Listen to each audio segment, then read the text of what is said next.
Ben, vous voyez même que j'ai plus de voix. J'ai plus de voix parce que c'est trop d'émotions. Et je suis satisfait de la performance de mes joueurs. Et je pense que je l'ai dit hier en conférence de presse que peu, on devait tout faire pour prendre les 3 points, peu importe comment on allait jouer, mais il fallait qu'on puisse les prendre et ça a été fait.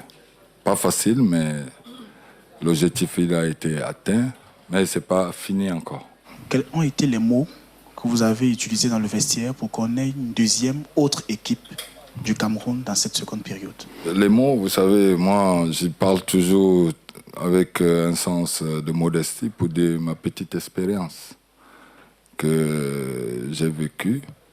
Je pense qu'il y a des matchs auxquels ça devient pas comme ce qu'on a envie de voir. Tout se passe sur le plan mental. J'ai dit à mes gars en deuxième mi-temps qu'on n'avait plus rien à perdre. De toute façon, aujourd'hui, il faudrait que tout le monde donne le meilleur de lui. Et il y a un banc de touche qui est bien armé. Il n'y a pas de souci. Si quelqu'un se sent fatigué, il faudrait qu'il signale et on le remplace. Et qu'aujourd'hui, le but pour nous, c'était de prendre les 3 points. Et après, je dis, tout n'a pas été parfait, mais c'était de traverser déjà cette poule, parce que vous savez, il est difficile des poules, de sortir des poules. Et après, maintenant, j'ai dit, on verra bien la suite de notre compétition. Pardon, arrêtez de jouer avec nos émotions, parce que nous sommes vieux, on n'a plus l'âge. Non, on va faire plus sérieux. Coach, hier, à la conférence de presse, vous avez dit que vous êtes un être spécial. Votre match retour à Blida, votre deuxième match comme sélectionneur, on vous disait fini, vous vous qualifiez. 3-1 contre la Serbie. Je me rappelle d'une image sur les écrans du stade, on disait c'est fini. Vous revenez contre le Burundi, une première mi-temps terrible, vous revenez, vous vous qualifiez. Aujourd'hui, on se dit à la 84e minute, vous êtes mené, mais avant que les 90 minutes ne soient remplies, vous revenez. C'est quoi la magie, Rigobertson?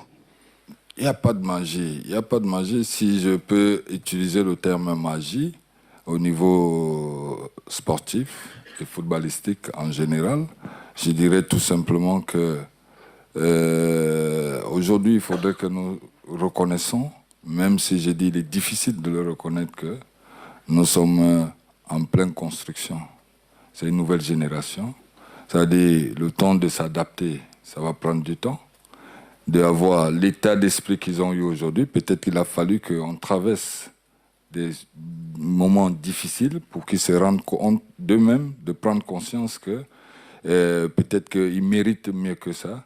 Et bon, après le discours, je dis, je leur demande tout simplement de croire en eux et qu'ils sont comme les autres et ils le font au quotidien. Donc, de pouvoir se surpasser de tout ce qu'on peut entendre à côté, être vraiment très motivé dans ce qu'ils ont à faire. C'est tout simplement ça. Et aujourd'hui, moi, je félicite mes joueurs parce que ce qu'ils ont démontré, c'est déjà un plus et il faudrait que ça soit dans la continuité. Si ce n'est pas la magie de Song, comment expliquer le talent très particulier des Camerounais pour faire ce genre de coup comme ça depuis 40 ans? Comment vous expliquez ça? Ben, ça fait partie de notre ADN. Nous sommes... c'est vrai que historiquement, au moment où on ne nous attend pas, c'est là où on réagit. Donc voilà, c'est arrivé, mais bon, c'est vrai quand même qu'il faudrait que ça ne soit pas toujours répété. Ça ne soit pas répété, mais je me dis encore que nous sommes en pleine progression.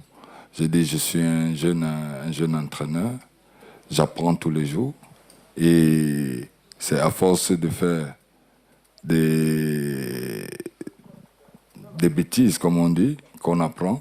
Et je reste convaincu que le temps nous donnera raison.